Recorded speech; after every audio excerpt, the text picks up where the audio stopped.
Don't cross the stream. Anybody else want to negotiate? Do not make a sound until I tell you to run. Are you trying to make me look stupid in front of the other guests? Don't need any help from me, sir. That's right.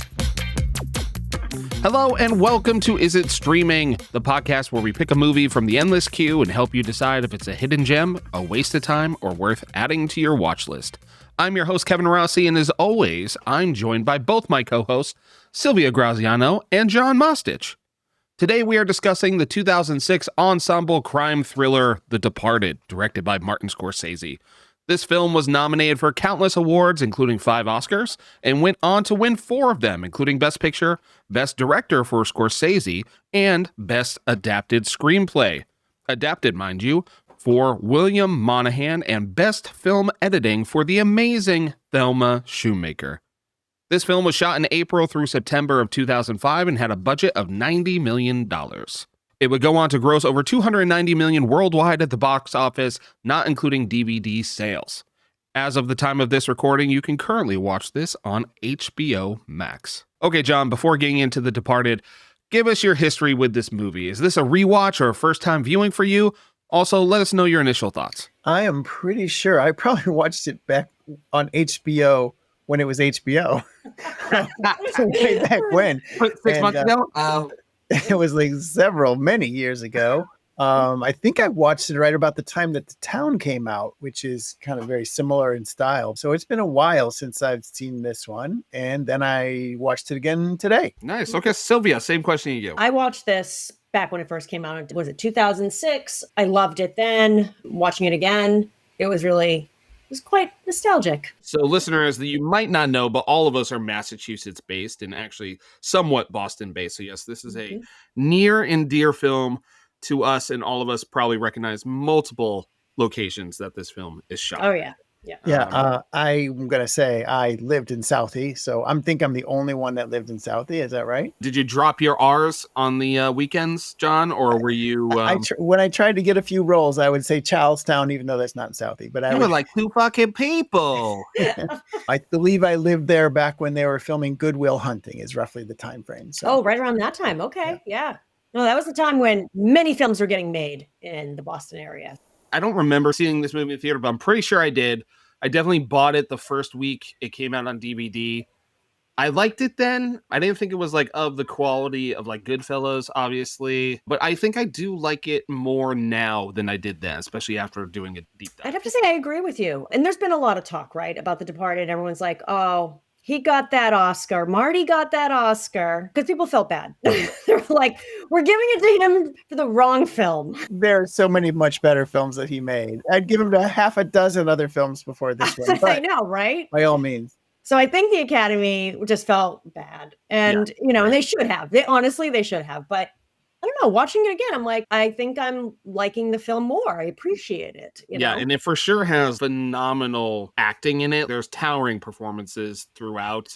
It's adapted from a Chinese movie called Infernal Affairs. Even on the screenplay, it says adapted from the screenplay of Infernal Affairs. And from what I read, almost all of the scenes in that movie are in this movie. But there's a little bit more character development, and obviously they tailored it to Boston and using the Irish mob. I believe the psychiatrist is not in the original. They combined 2 characters to make Vera Farmiga's. There was a composite then? Yes, I believe so. I don't know if that character was a therapist, but I think it was something that like 2 characters got combined because there was like multiple love interests as opposed to having both Matt Damon and Leo's character both going after the same woman. This film has an 8.5 rating on IMDb, which is definitely the highest rated film we have done on the podcast so far. Is that really the highest rating we've had so far? I think 8.2 was the highest one that we had so far. So, I mean, 8.5. I think Shawshank is 8.8. The log line from IMDb is an undercover cop and a mole in the police attempt to identify each other while infiltrating an Irish gang in South Boston. All right, Silvia, why don't you set the stage for us? The film opens in total darkness. Grainy, documentary-style footage flickers to life. Boston race riots of the 1970s. A busing protest erupts. School buses carrying black students have been pelted with bricks and rocks. Police and riot gear collide with screaming protesters. Chaos dominates the frame. The images are rough, desaturated, ugly, and unfiltered, immediately grounding the film in a violent, unresolved past, brutal and unmistakably real. Over the footage, Frank Costello's voice cuts in, calm and assured. I don't want to be a product of my environment. I want my environment to be a product of me. As the line lands, the archival footage gives way to shadow. We transition to Costello in profile, a dark silhouette moving slowly through an auto body shop. The camera glides with him. His presence is deliberate and predatory. Under his voiceover, the opening notes of the Rolling Stones' Gimme Shelter begin to creep in. Cut 2 years later, South Boston, day, inside a small corner market. Frank Costello, now carrying himself like a kingpin, spots a young Colin Sullivan lingering nearby. Colin is just a kid, but he's watchful, guarded, absorbing everything around him. Costello notices immediately. Rather than intimidate, Costello disarms. He speaks to Colin like an equal. You Johnny Sullivan's kid? You live with your grandmother? Yeah. Then, get him a couple loaves of bread, a couple half-gallons of milk. You like bologna and cheese? Give him some cold cuts, throw some mayo in. You like comic books? You do good in school? Yeah. That's good. I did too. They call that a paradox. You ever want to earn a little extra money, you come by L Street. You know where I am on L Street? Good. Good boy. He slips him groceries and a bit of cash, framing it as a favor, never charity. The exchange feels casual, almost friendly, but it's charged. Costello is measuring him. Loyalty, hunger, a comfort with bending rules. There's no threat, no violence, just manipulation disguised as warmth. By the end of the scene, something irreversible has happened. A line has been crossed. Colin has been chosen. You're watching a seed being planted, and the film makes it clear that everything Colin will become begins right here, with a man who saw a useful boy and decided to own him. This movie sets up the characters beautifully. You get to know them in their training at police academy. You get to know the harsh streets, but actually even before that, you get to see the childhood of Matt Damon's character.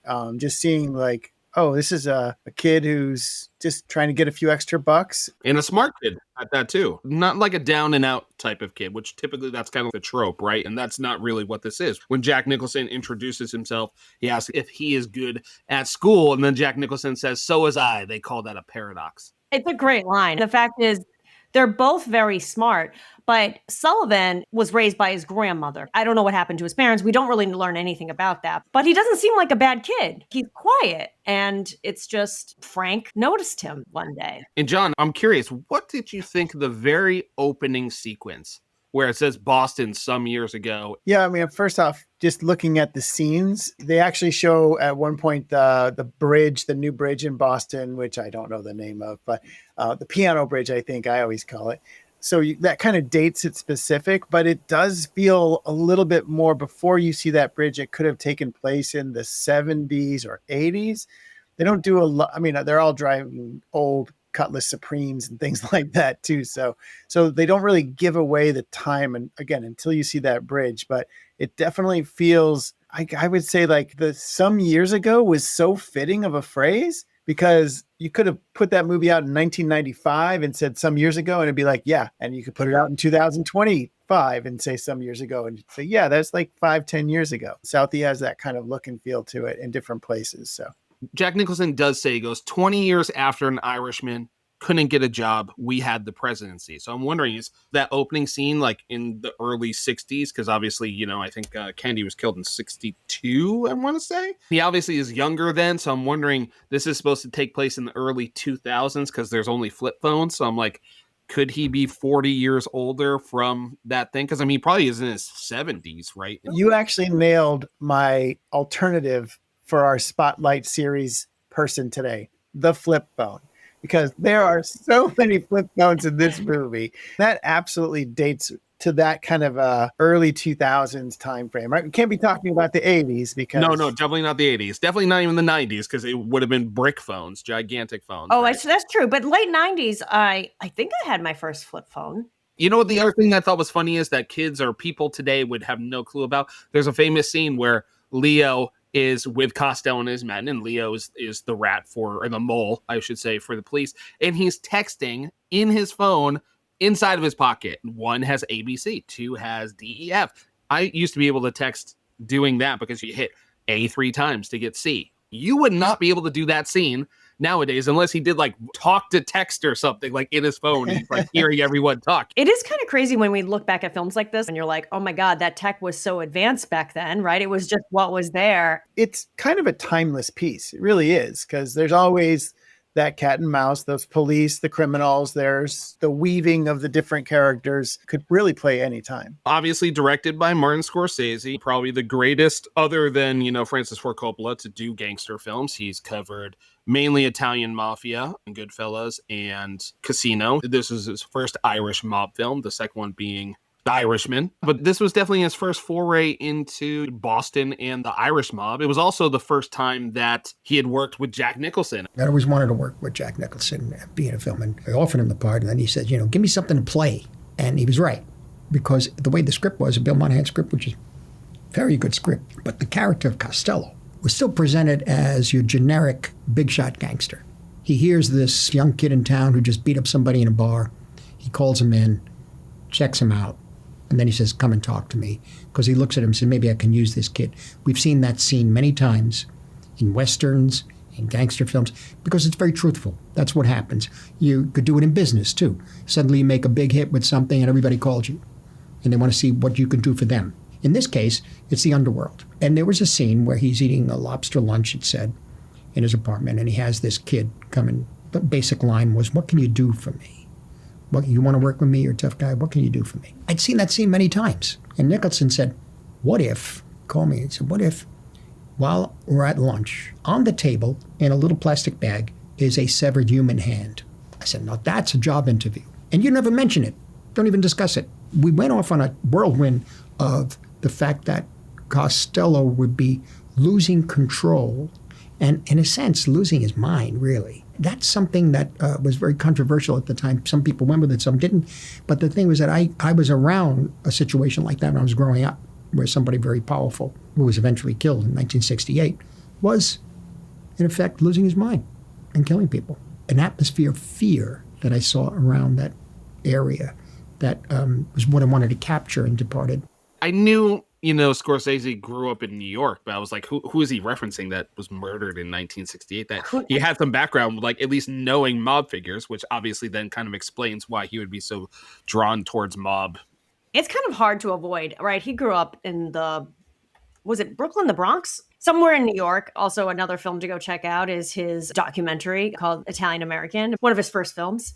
It's hard to not be touched by this stuff when you're an Italian American. I'm Italian American. You hear things. And, so for him, I'm sure it was like, yeah, it's just all around. How do I use this in this film? And he's used it in so many. But like, this is from also the Irish mob. It's a different perspective, and it's very Boston, right? Heavily influenced by Whitey Bulger and the Winter Hill Gang. I'm not mentioning anything about this, by the way. I say nothing.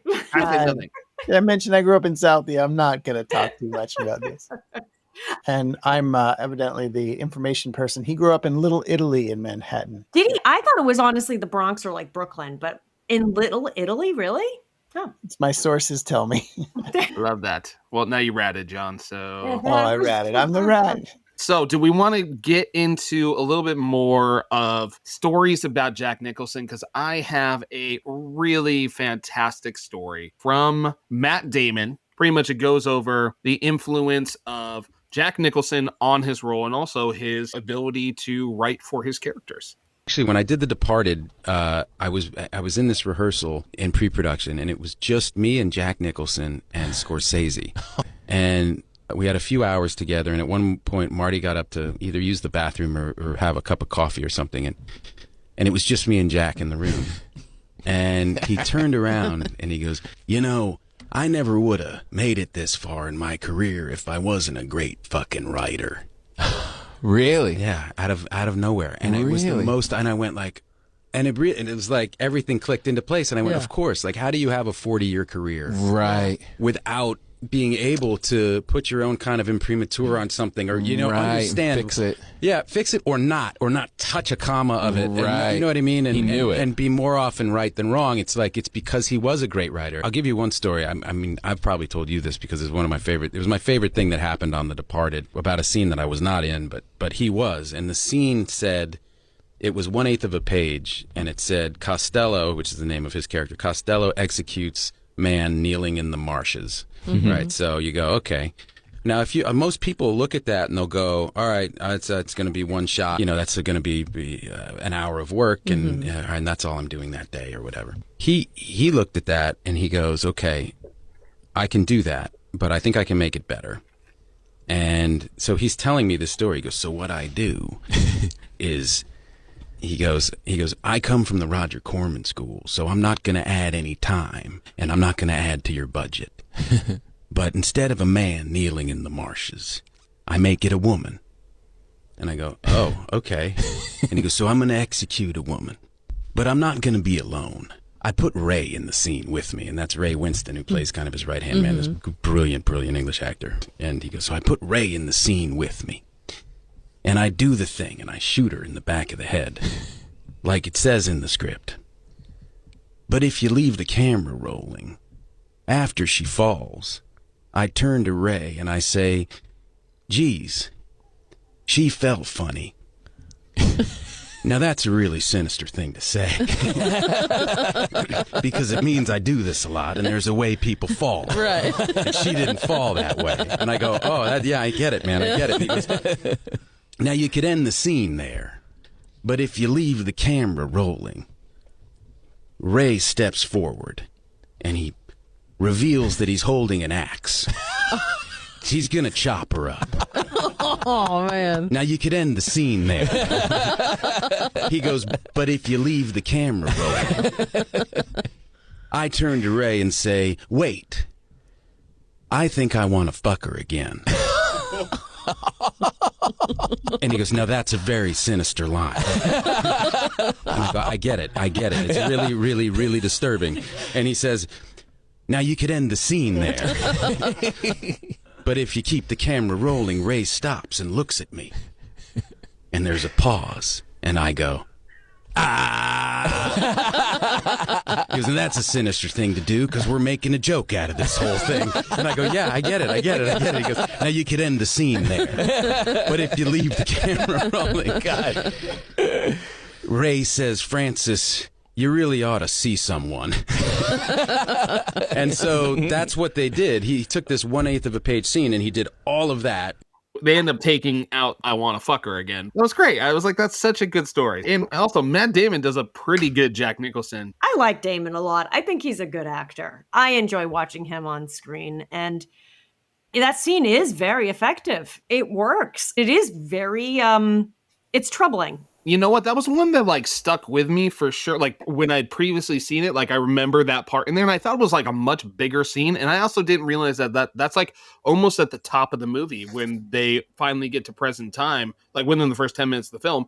And Costello is now, you know, the character that we'll see or the age that we'll see him for the rest of the film. And it's kind of like a montage. Like it's a very quick montage of stuff. It did a great job because I remembered that and thought it was a much bigger scene. Yeah, I mean, what it did is it established a character. We know now. He's crazy. He's completely out of his mind. And he loses it more and more throughout the film. Leonardo DiCaprio plays Billy Costigan, William Costigan, whose father worked at the airport as a baggage handler, but his uncle Jackie... He could have had it all. He could have had it all. Could have had it all. He works at the airport.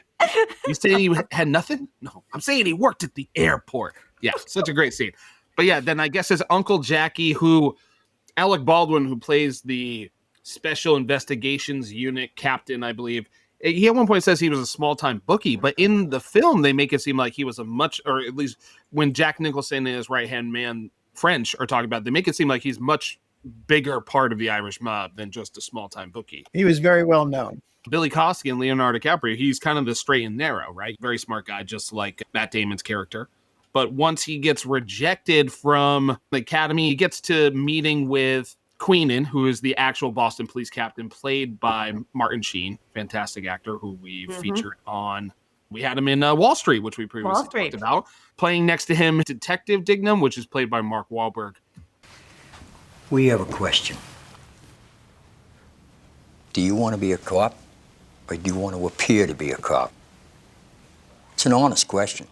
A lot of guys want to appear to be cops. You gun, badge, pretend they're on TV. Yeah, a lot of them just want to slam a nigga's head through a plate glass window. I'm all set without your own personal job application, The right, fuck did you Sergeant? say to me, Trini? With all due respect, sir, what do you want from me? Hey, asshole, he can't help you.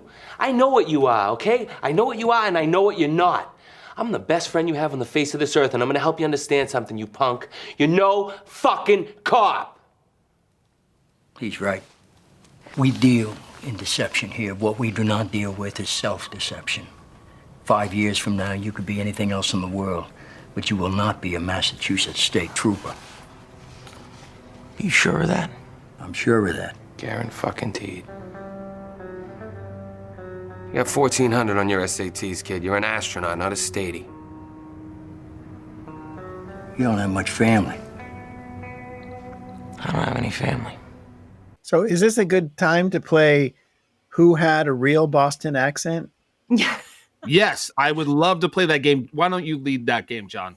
First off, Mark Wahlberg, definitely had a really kind of a Southie Boston accent. Yeah. Matt Damon, 100%. I mean, yeah, I think 100%. so. Martin Sheen, I don't really know if he tries to do an accent. he tries it a little bit, but I definitely think we not. all try, right? Hello, Jack Nicholson tries. So, Oh, yeah. Jack Nicholson So that's the clearly thing. is doing an accent. And Alec Baldwin. Yeah, I mean, he definitely does it. So Alec Baldwin goes from the JFK accent, but he slips out of it, in my opinion, to kind of go into different Boston accents throughout the piece. I'm going to have to look up Alec Baldwin's heritage because I know he's done a good Boston accent before, but I wasn't sold in this one.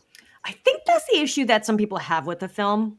The accents, man, they're so hard to get because it's not just one accent here in Boston. Everyone just thinks the Southie accent, right? And Marty apparently told Mark Wahlberg to play up the accent too. So his accent specifically. So We do have a great clip here, Mark Wahlberg, and how he did not have a great attitude on set.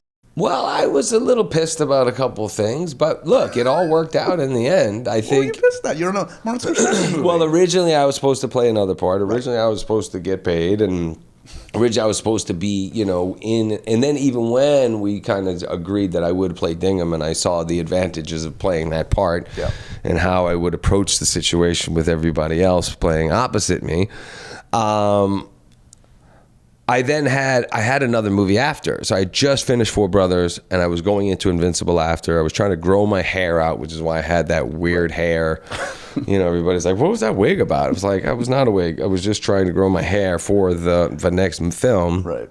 And then, but he had to deal, I completely understand where Marty was coming from. He had to deal with Jack, he had to deal with Matt and Leo and Alec and everything in the studio and everybody else who was in the cast. And then I was supposed to be in and out in 5 weeks. Right. And so I went off to go and shoot Invincible, got my hair extensions, came back, and then they were like, oh, you got to take out the extensions. I was like, shit, took 8 hours. I'm not taking this out.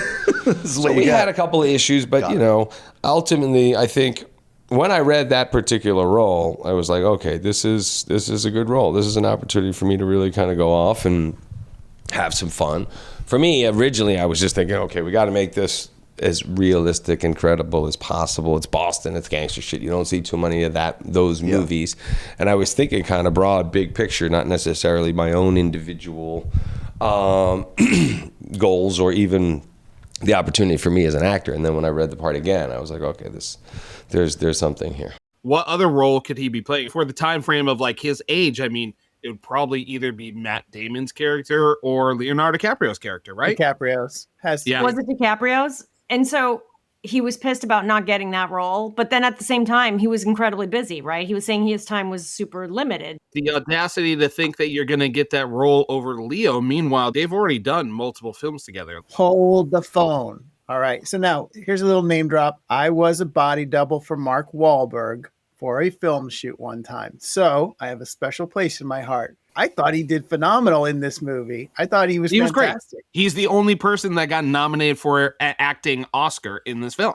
Well, the thing is, though, he's not acting that much. Best supporting actor. Yeah, that's true. He's more or less walked in on set and then said, just acted like himself and walked off. He was perfect. I mean, this is the thing. There's certain roles that I think he's really good in, and like this is one of them. And Boogie Nights, which I know he really hates the fact that he was in Boogie Nights. Oh, that's a mistake because he was fantastic in that. Oh, he was amazing in Boogie Nights. Probably his best film. Yeah. He shot for 5 weeks because he's not in this film a lot. No, but Scorsese, when he shoots, he typically shoots very long. This shot for April through September, which is actually kind of a quicker shoot for him. But I know Wolf of Wall Street shot for 9 months or a little bit over 9 months. He hires like a lot of good friends. And the fact is, everyone wants to work with Marty's a wonderful person. He loves film. He loves story. And I mean, you can tell with The Departed, it is a very good story. It's just a really great narrative. And one of the first times, I would say, and it has been noted, that he has used like overt symbolism in the film, getting into the idea of the X's. I think a lot of fans have started to notice, and people have watched the film over and over again. There is the imagery of the X that shows up throughout the film, right from the very beginning, right from Frank's monologue as he's walking sort of in the shadows, but in the foreground, we see scaffolding, and the scaffolding is like an X. And so you're seeing him walk right behind the scaffolding, and the X sort of signifying the double crossing, the dual identities that most of the characters carry, and also doom and death.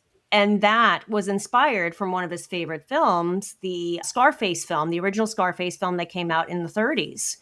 So it was one of his favorite films, and that visual symbolism was there throughout, and it signified impending doom. You can't even count how many times you see the X's. They're honestly almost in every scene. I feel like we really haven't talked too much about Leo. Do you guys want to hear Leo talking about Marty choosing the part for him and then going into a little bit backstory? Yeah, let's do it. Well, initially it was a question for Mr. Scorsese. There are two main characters. There's Matt Damon's character, who's a mole for Costello, Jack Nicholson's mob syndicate, and he informs Nicholson through the police department what goes on. And I play a guy that comes from a mob past that then goes undercover to take down Nicholson's gang. So initially I would have played either role because they're both interesting. They're like two sides of the same coin, you know. They're it's like the duality of one man. What choices does one man make that affects their life? And Scorsese ultimately wanted me to play this one, so I was happy to do so. The hardest part was, what do I convey to the audience if I'm surrounded by killers all the time and I have to pretend to be somebody that I'm not? You know, I didn't initially know how to play it, but it really helped in scenes when Nicholson's holding a gun to your face and making you beg for your life. The character you come up with dialogue, you know, you come up with things to say to survive. So that was one of the first scenes that I had, and it really helped me with discovering the character and the panic attacks that he had and the fear for his life on a constant basis. I can only imagine having Jack Nicholson. You gotta think, for like Leo, there's not many actors you probably get nervous acting with, and Jack Nicholson would clearly be one of them. I think we missed Leo's South Boston accent there, or Boston accent, and I have to give high marks, because that's not his natural accent, but you did not get distracted by it whatsoever. He did a very nice, subtle Boston accent. That's what I like about it. Do you think it was the best non-Boston native Boston accent? By far. Oh, yeah. He actually does do a lot of accents. Do you guys know the movie he's coming off of to shoot The Departed? Strong accent. Blood Diamond. Oh, that's right. It was Blood Diamond. Yep. Oh, yeah. There's a reason why people want to cast him, right? He is good. He is smart, and Marty loves him. They work so well together. It's interesting. His role is probably the most dynamic that there is. He has to be incredibly vulnerable around his girlfriend, the psychologist, if you will, but then tough when he's conniving, when he's with Jack Nicholson's character, and kind of going back and forth between these two worlds. Because his character, I think we see by far in my brain right now that I'm thinking, because I just watched it, his character goes back and forth between the two worlds much more than any other character. Because Matt Damon's character kind of stays on the police side, but just dips back and forth with Contact. It's honestly a brilliant character, that duality that he has to play. And it's not even just duality, it's more than that, because he's a very brilliant person and no one wants to give him the benefit of the doubt that he is really as smart as he is. I guess they do because they give him this role and it's like, you're going to be this undercover cop. But no one really wants to look at him like a cop because of his family background. So already that judgment is placed there. He has insight even into the therapist because he is someone who has intuition. He watches and listens to people. And you look at Sullivan, who was able to ride on his charm. And charm can get you pretty far, but ultimately people know that there's something off about him. There are dogs that know he's not a good person. And another little tidbit that I don't know if you guys noticed, but like every confrontation that Matt Damon has, he loses. One of the earlier scenes where he's in a rugby match, he loses the rugby match. And then later, he loses the girl to Leo. And then he's fighting Dignam and he loses that fight just constantly, showing he's kind of a piece of shit. He is the entire time. And he thinks he's number one. That's the thing about his narcissism, because he actually thinks he's Frank's number one. And then what we know happens in the end? He chooses Leo. He lives under a delusion. He also can't get it up, right? We all know this now that it's literally in his relationship. One time, come on. Oh, well, it's kind of implied. They make Costello's character so sexually overt, and then they make his right-hand man, Matt Damon, have an ED. It is actually kind of interesting because even in Costello's demise, that confrontation between the two of them, I absolutely love the dialogue around it. The whole thing about fatherhood and how Costello never like all the fucking he did, right? No kids. So whose baby was it? Let's get into spoilers. See, that's the thing. Is it actually Sullivan's? Because we never see them really have an intimate moment. And he can't get it up. We know at least one time. So we know, right? It was that one time. He also comments about it when Alec Baldwin's character says, hey, you got the girl, it's like everyone knows things are working. And he's like, yeah, things are working. The way he even replies to him, there's an issue here. And it could be the underlying stress of really the life he's living. I think there came to a point where it was like the possibility of becoming a father, and then that couldn't happen. And then everything that was going down. I mean, ultimately, he was always a shit. Anyone who was like really in his path was just a problem, right? Even right down to Costello. Calling Costello the rat when he has essentially been that himself. It's self-hatred. It's self-hatred, right? He has too much self-interest and narcissism to really do the right thing, obviously. Like every time he's close to doing it, something gets fucked up. That's the problem. It's like whenever he thinks he's going to try to go straight, it's like the line in a very shitty film, Godfather 3, where Al Pacino's character says, every time I try to get out, they just pull me back in. It's kind of a similar thing, I think, that Sullivan is trying to get out of this world, but he can't. He's fully in it. I mean, especially after you learn that Frank is a rat. And then he's just like, what the fuck? My whole world is now a fucking lie. Even though you've been living a lie. I want to play a little clip here talking about how deep they had to go with these deceptions. So this is going to be Leonardo DiCaprio. They've already had multiple montages of him being with French, who's Costello's right-hand man, them murdering people, him at least being there. He is fully in this world, and he's dealing with all the repercussions of being part of that world. Hey, what do you think? You can pop somebody and there's a special card to play? That guy Jimmy Bags, whose jaw you broke, happens to work undercover for the Boston Police Department. I'm going fucking nuts, man. I can't be someone else every fucking day. It's been a year of this. I've had enough of this shit. Calm down, all right? Most of the people in the world do it every day. What's the big deal? Well, I'm not them, all right? I'm not fucking them, okay? Exactly. You're nobody. You signed the papers, remember? Now, we're the only two people on the face of this earth that even know you're a cop. How about we just erase your file? Huh? How about that? How about we erase your file and then bang, you're just another soldier for Costello, open to arrest for I don't know how many felonies, huh? What do you say we do that, Cap? I'm gonna fucking kill you, huh? I'm gonna fucking kill you! That was a joke. Come on. It wasn't a joke. Just because you play a tough guy doesn't mean you are when you lace curtain Irish fucking pussy. Hey! Stop it! Break it up! Stop it! Fuck you, motherfucker! God damn it! Stop it! That's an order! For Christ's sake, be smart. If anybody's watching us now, how are we not supposed to arrest you? Come on, get in the car. I also want to say that Martin Sheen's accent is not bad in that moment. Yeah, I mean, that's a great scene. And, just showing the anxiety that Leo's having to go through. And also, too, like, Dignam, this idea of, Dignam, he's like a terrible coach, right? I feel like these guys that are running these undercover people should be like coaching them. And he's like a piece of shit to Leo the entire time. He's so abusive. I don't know how that kind of tough love gets through to people like Leo, who has literally had tough love his entire actually just tough. I don't think he's had love. That doesn't work for someone like him. I think they're using this as a device because later on you see that tough love come through in a good way. And you see like, oh, that guy's just the most noble guy, but he also is the biggest prick. At the end of the day, he's a good guy, right? I think that may be the only reason why he took that role at the end of the day. He's one of the most honest people, right? He is an honest cop. So that scene, they're meeting underneath a bridge here. Do you know where that bridge is and the significance of that location? I'll give you one hint. I'll tell you what city it's in. It's in Neponset. The Neponset Bridge. Has to do with the mob. Stewart? It's not the Stewart Bridge. I mean, Nope. It's not where. No, I'll tell you. So, obviously, this is based on Whitey Bulger. And if you've ever seen the movie Black Mass, they talk about the Bulger Burial Ground. Where Whitey Bulger... I'm from Southie. I don't know anything about what you're talking about. Yeah. I know nothing. In Black Mass, they talk about the Bulger Burial Ground, and they actually show them actually burying bodies underneath this bridge. It's actually now a walkway, like a walking path. But yeah, this is a location where Whitey Bulger buried like 6 people under this bridge. Allegedly. Allegedly. In the show notes, I'll try to put a link to a YouTube video of a Boston native walking down there and showing you the exact location. I do want to play real quick because that's such a great scene.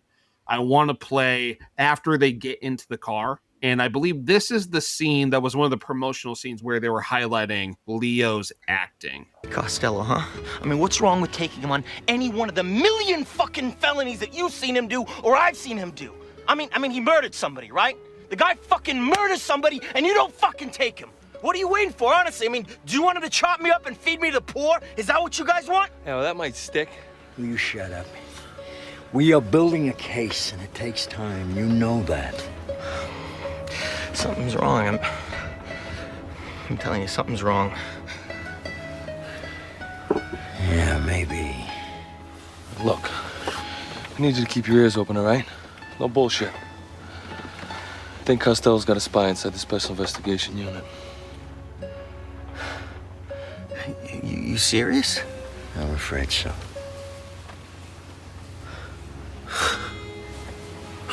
Have you heard anything like that?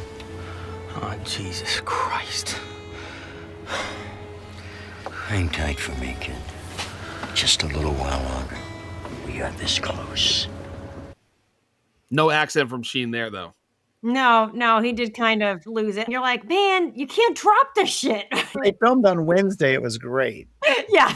But a great scene, and like we said before, I think Silvia brought it up, it's where they bring out the idea that they think that they have a mole inside of SIU, which is Matt Damon's character. And of course, Matt Damon then gets a promotion, and his job is to hunt the mole. So the MacGuffin here is what? The microprocessors. Yeah, right. We never find those fucking microprocessors. I know, we actually never see them. We never really get to them, right? Because there's a decoy, essentially. So they may still be out there, folks. So if you go to that bridge, they may be under the bridge. Someone has the codes. Somebody's got them, for sure. And it's that whole thing about our connection to China, right? China having the upper hand. And that's a very real thing for that time period, too. And also with the Infernal Fairs thing, I almost feel like that's a call out. It's a total call out to that, yeah. What's so nice about the idea that it is an adaptation, right? That Marty was really like, no, I don't want to know anything about it, you know? And he's like, I got to do my own thing. And it's like, great, because it does feel like its own thing. This feels like it's a Boston film. This feels very much connected to Whitey. And there were obviously a few films that came out around that time. We got The Town, we got Black Mass, all of these that live in that kind of world. But it was obviously in the air. What do you guys think about adding in therapy to this film? You know, during this time, like Sopranos was out. But I'm trying to think, like, what other mob-esque films have therapy? Analyze this. Right, which is probably around Came out around that time, I think, too. And then they turned it into a comedy. Which is 1999 and then 2002. Yeah. Was it just a big trope during this time, having therapy with mobsters? I think The Sopranos really made it that turning point because that series lasted for so long and therapy was such a big plot that helped lead the sort of story around Tony Soprano. How do we get into this inside the mind of Tony Soprano? So here we are trying to get into the mind of Leonardo DiCaprio's character, right? He's forced to go to therapy. In this film, does it work or is it kind of a cheat? Like a cheat to make it feel deeper? Well, I can tell you from speaking to a lot of my friends who are therapists and stuff, they're like, no therapist has ever been portrayed correctly in any of these films. And The Departed is one of them. Yeah. So she's technically not his therapist At the beginning. but then she recuses herself and says, I'm not going to be. That's true. And that's where she feels like now we can have sex. So Every therapist I've had sex with has done that. So Do you lie? Why? Do you? No, I'm asking if you lie. Honesty is not synonymous with truth. Yeah, you lie. You lie. Is it to do some good, to get somewhere personally, or what, just for the fuck of it? Well, I expect that some people do it to keep things on an even keel. Wow. So you had a parent who was a drunk? Did you? No. Let's keep it with you. But then again, a very unprofessional response. You don't comment on the fact that it's, holy shit, you see me kind of thing. Yes, It's like, right. you are going to have probably people, patients, clients, they will see you because I think ultimately everyone always thinks that the therapist is going to be smarter than their patient. That's not always the case. The one thing is that you try to keep these relationships somewhat even, right? You don't want to feel like there's a hierarchy. And they were definitely using that line of dialogue too, and they were established that Leonardo DiCaprio's character is very smart. Super smart. He's an astronaut. He should be an astronaut. So I have to comment, Vera Farmiga's accent is pretty good. She's pretty good. She's very consistent. Again, she's only in the film for 5 scenes. Yeah. I'm trying to think. This might be the first time I saw her in a film, or like the first thing I remember. This is her breakout film. This is her. Is it really? Exactly. This is her I mean, I loved her from the get-go with this, but like honestly, guys, have you guys ever seen the Bates Motel? Yes. Yeah. She's Okay, great in love too. that series, and I think she's phenomenal in that. She's fantastic in the Conjuring series. She's pretty much great. Oh in yeah, everything. she's great. I saw an interview with her, and she brought, because obviously all these actors are doing research into their characters, and she brought the script to an actual therapist, and they were like, yeah, this is definitely not what a therapist would do. So Vera Farmiga, instead of being like, oh, let's try to make this more realistic, she just dove into being like, okay, great. I'm just not going to be realistic. Let's just dive into. She's Like, I would be the worst therapist, no problem. Pretty much. Yeah, Pretty much, yeah. Like, I'm only dealing with law enforcement. She's a narrative device. She allows the internal monologues to come out, right? She allows Leonardo's character to say what he's feeling and all those emotions he's going through. And the same with Matt Damon's too. Like you see him more and more reserved and building more walls, and Leonardo's getting more and more vulnerable. So that's the interesting part of that character. So I think it was a good choice, but yeah, is it real? No, it's not reality. Is That's it well not done? realistic. Is it reality? No. Morning. Good morning. Want a French donut? Yeah. Hey, can I look it? Yeah, sure. All right, we're not having this out. What? Hey, you don't see any pictures of where I came from. Look, I respect who you are, just, not in the living room. We might have company. Company? Yeah, company.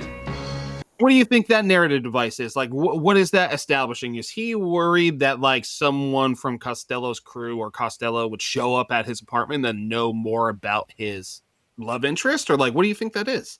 Again, I think it's kind of a narrative device where they're putting out a very clear signal to the audience that, hey, this is something that means something to this woman. And then later on, we get to see Leonardo put it up on the wall. The next thing that happens is they make love, right? So it's showing that she is torn emotionally, and then that's kind of her breaking point, that she's having her doubts, but that's kind of her switch where she sees, oh, this is the guy that likes me. So to me, it's more that, but I do agree. It's like, yeah, he doesn't have pictures of himself. Matt Damon's character doesn't have pictures of himself in the living room. So they do kind of play it like, I don't want anybody to know anything about me, basically. I think it also speaks to his character. I don't want anybody knowing anything. What do you expect coming in here? I have to come here.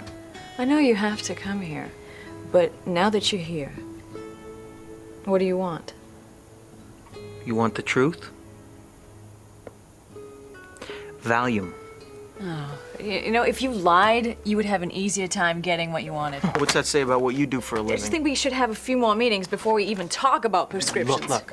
I'm having panic attacks, all right? The other night I thought I was having a fucking heart attack. I puked in a trash barrel on the way over here. I haven't slept for fucking weeks. Is that true? Yeah, that's true, all right? I said something fucking true. I want some fucking pills, and you're gonna what? You're gonna close my file? I didn't Is that mean what to you're close gonna your do? file. I know. I I thought I was supposed to tell the truth here, You if are. only fucking You here. are, Christ, yes, I mean, a guy okay. comes in here against every instinct of privacy, of self-reliance that he has, and what do?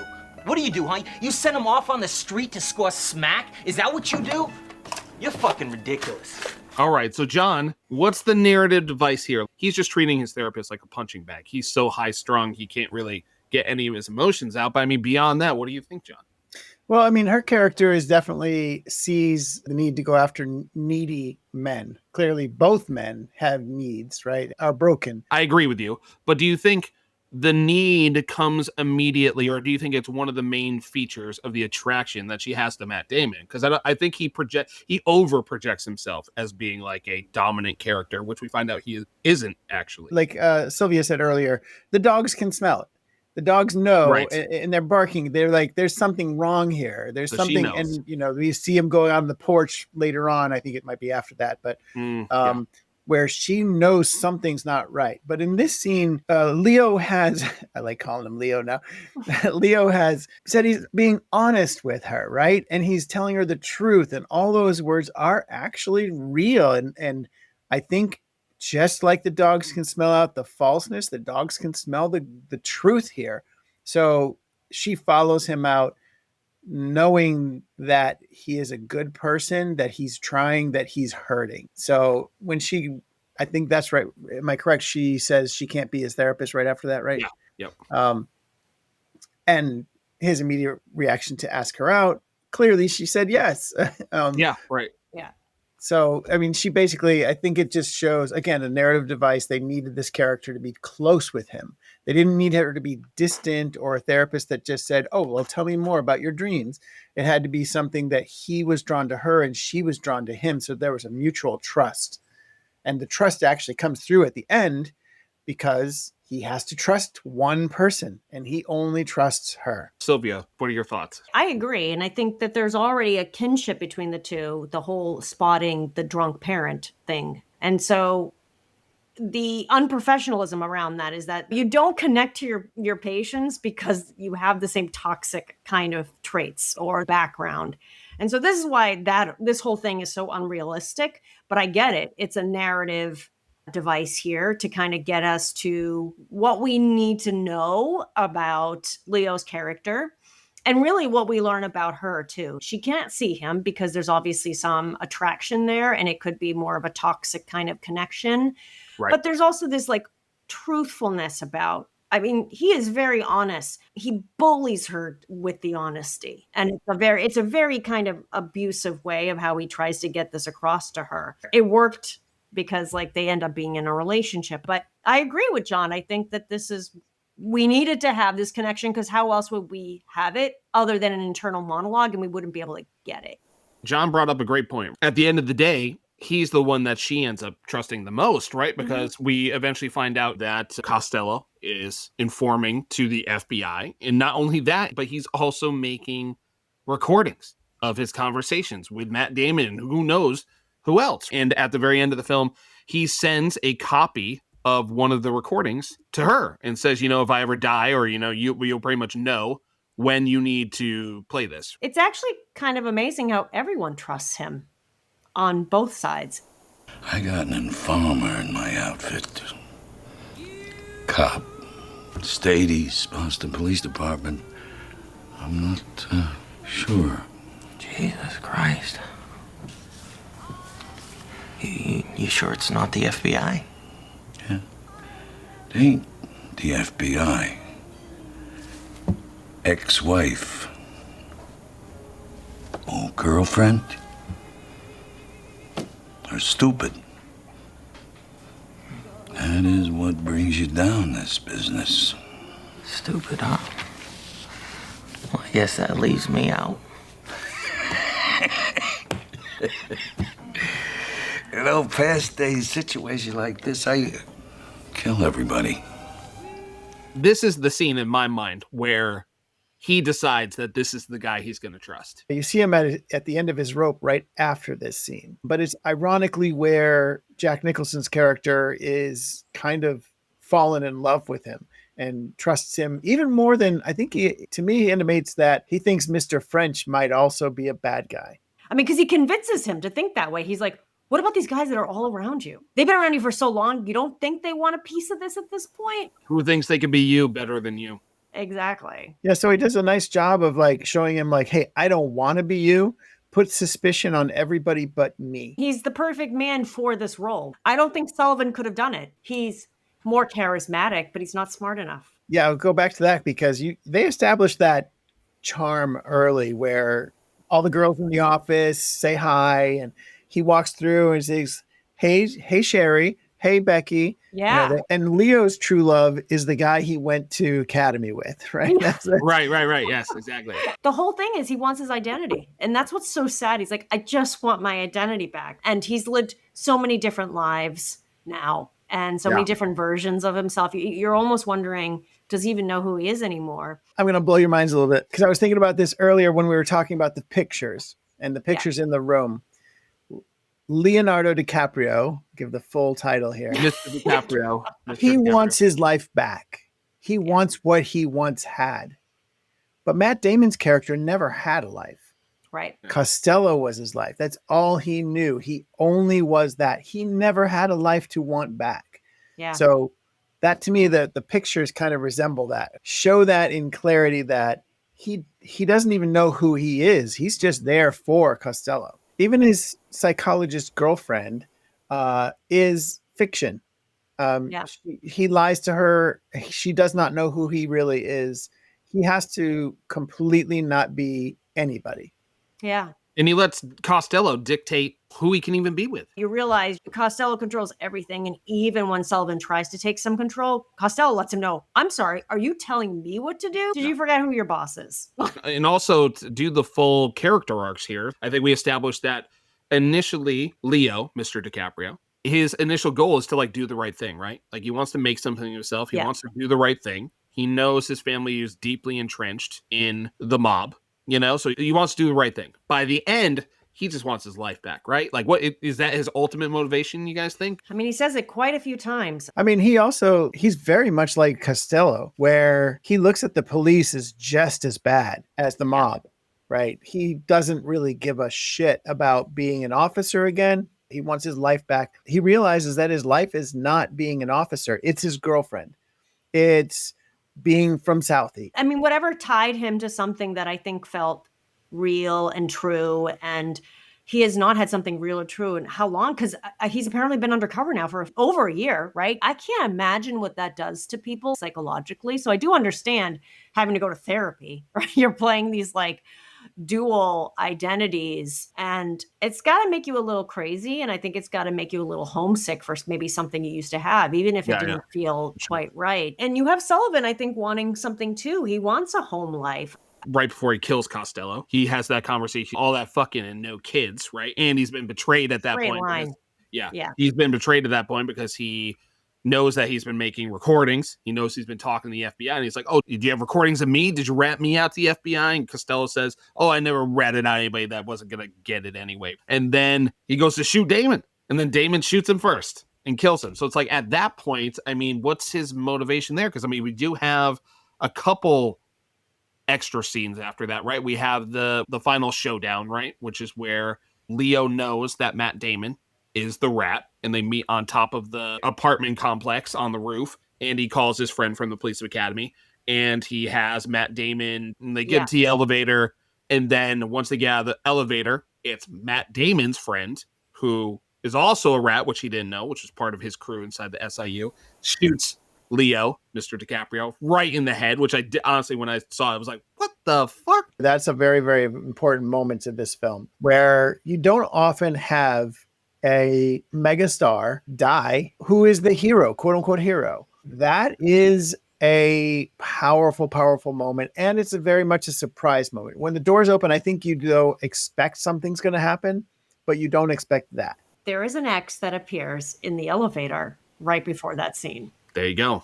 It's literally right behind them. The X's give you clues that something is going to happen, right? And even Damon's character, Sullivan, when he's about to die. I think the X had Leo written right after it, so it kind of gave a little bit of it away. Obviously, Matt Damon then takes Leonardo DiCaprio's gun and then shoots his quote unquote friend. So now he's the only one that kind of knows this deception. What is his life going to be like after that? He has nothing. He doesn't have his girlfriend. He doesn't have Costello. He has Leo to kill him. That's where you realize there's something here. And I don't know how genuine it is, but he has this moment where he does realize like Leo is a better person.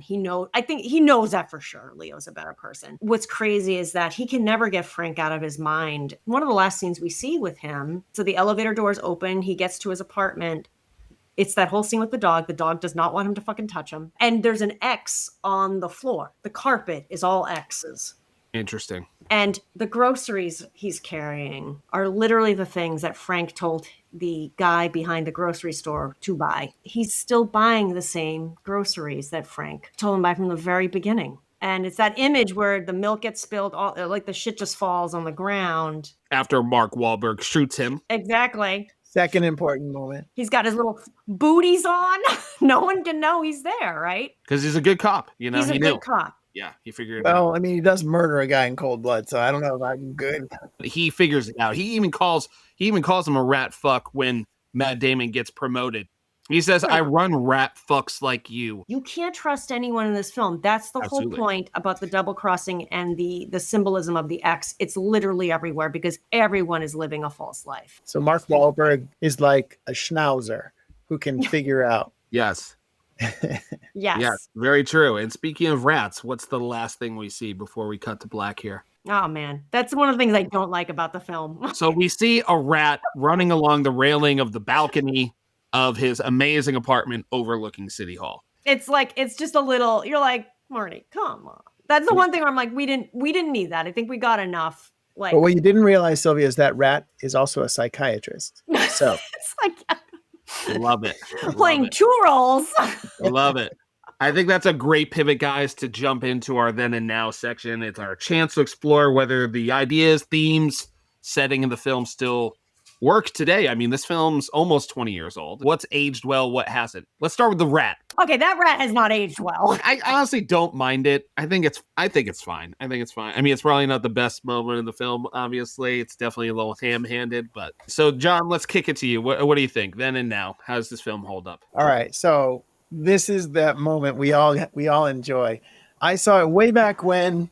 I think I probably saw it around the same time I saw the Town, which I really did like The Town. I did not like this movie back then.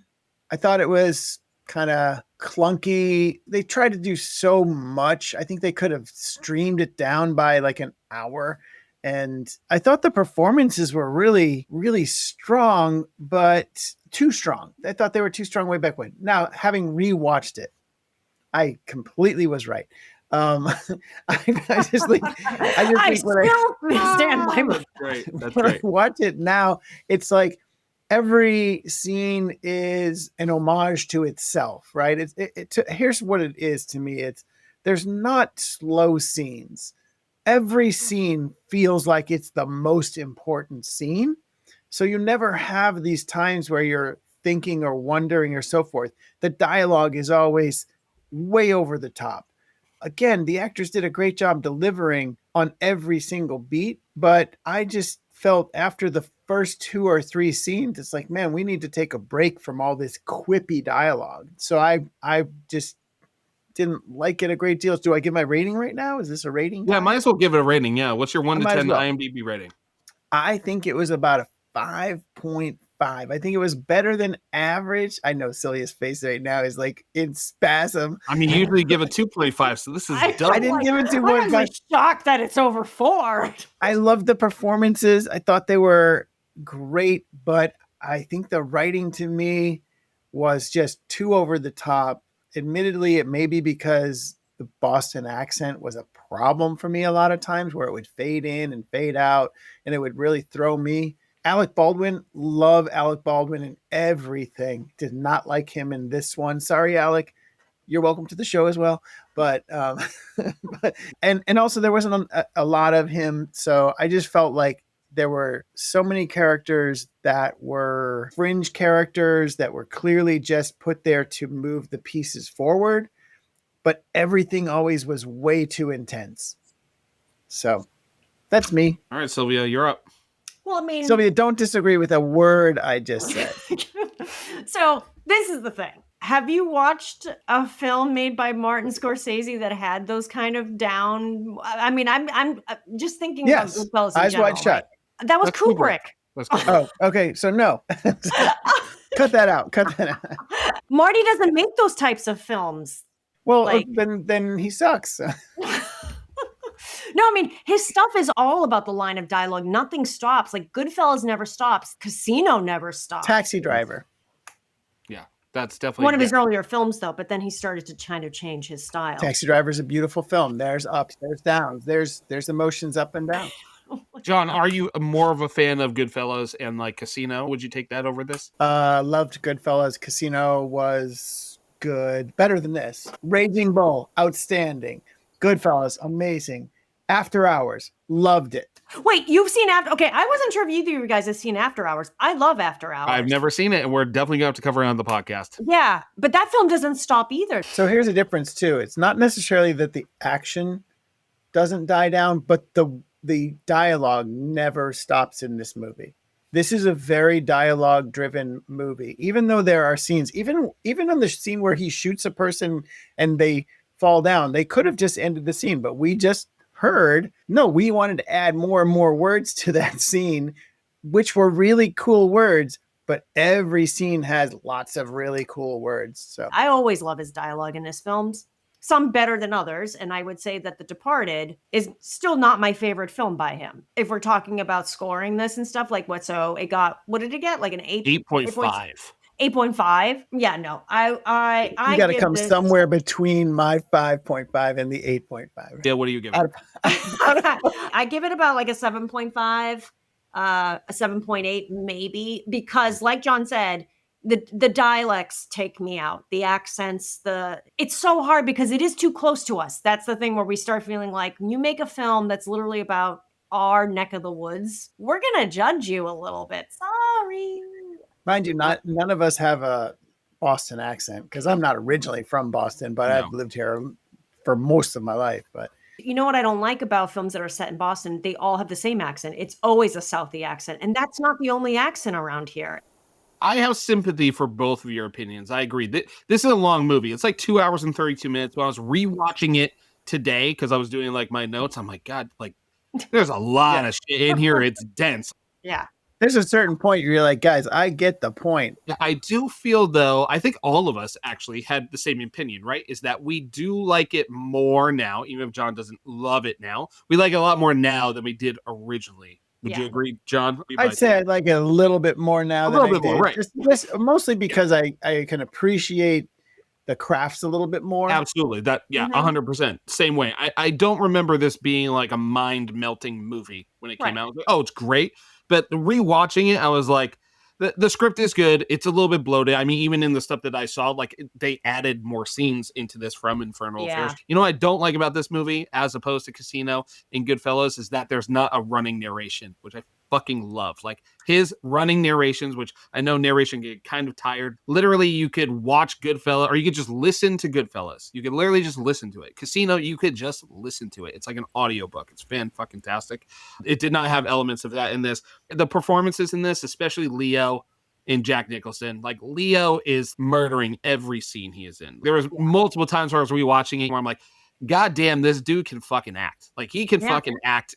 Jack Nicholson is great. It was fun to see him playing this character. I'm sorry, I'm going to interrupt you. No, go ahead. For Jack, the way he plays this, he plays a frumpled guy. His hair is always fucked up. He is not, I'm the mob boss, so I've got the rings, the pinky rings and all this. He Right. plays it very much like a Southie kid that had to fight his way to the top. Who's going a little mad, right? Surrounded by rats, right? Completely agree. So I would say definitely not an 8.5. I think if you go over an 8 for me, that's like when you start getting into like iconic status.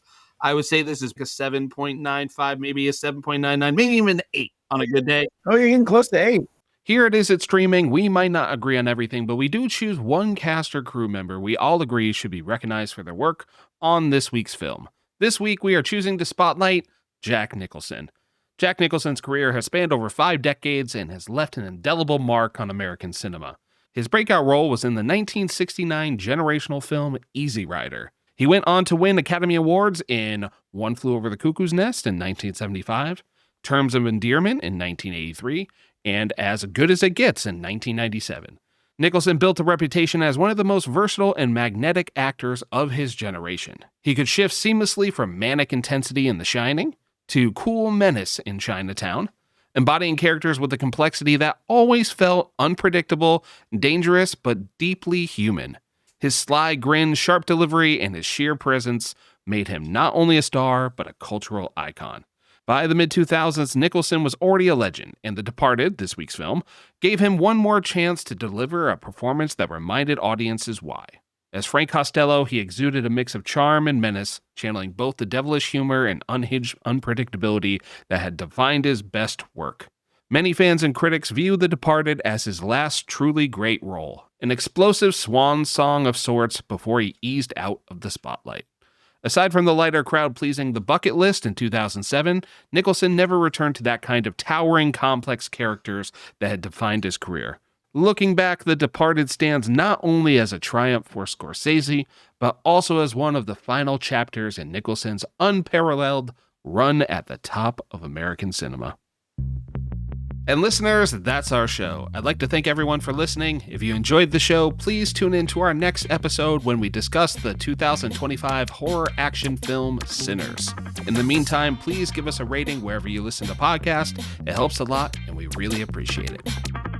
You've been listening to the Is It Streaming podcast. If you enjoyed what you heard, like and subscribe on your podcast channel of choice. Be sure to leave a review worthy of Siskel and Ebert, and share episodes with your friends, family, and the cinephiles in your life. Is It Streaming is part of the Writer's Bone podcast network, founded by yours truly, Daniel Ford. In addition to our flagship show, Writer's Bone, the network features Film Freaks Forever, As Told To, the Ghostwriting Podcast, The Thoughtful Bro, and the Movie Loft Podcast. Sensing a theme? Writing and storytelling are in our DNA. Go to writersbone.com to learn more. Once again, thanks for listening. See you next time.